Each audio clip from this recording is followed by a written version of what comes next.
بسم اللہ الرحمن الرحیم مولا صلی وسلم دائما ابدا علی حبیبک خیر الخلق کلہم۔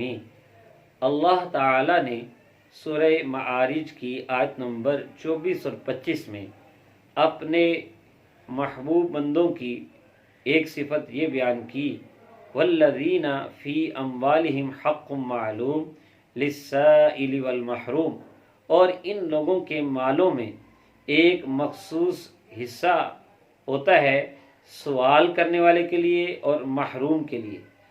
جس سے یہ پتہ چلا کہ اللہ تعالیٰ نے ایمان والوں کے مال میں ایک مخصوص حصہ محروم طبقے کے لیے بھی رکھا ہے اور یہ دینا ضروری ہے۔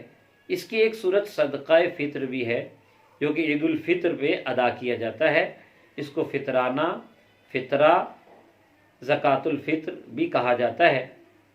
حضرت عبداللہ ابن عباس رضی اللہ تعالیٰ عنہما کی ایک حدیث شریف ابو داؤد شریف کی حدیث نمبر 1609 ہے۔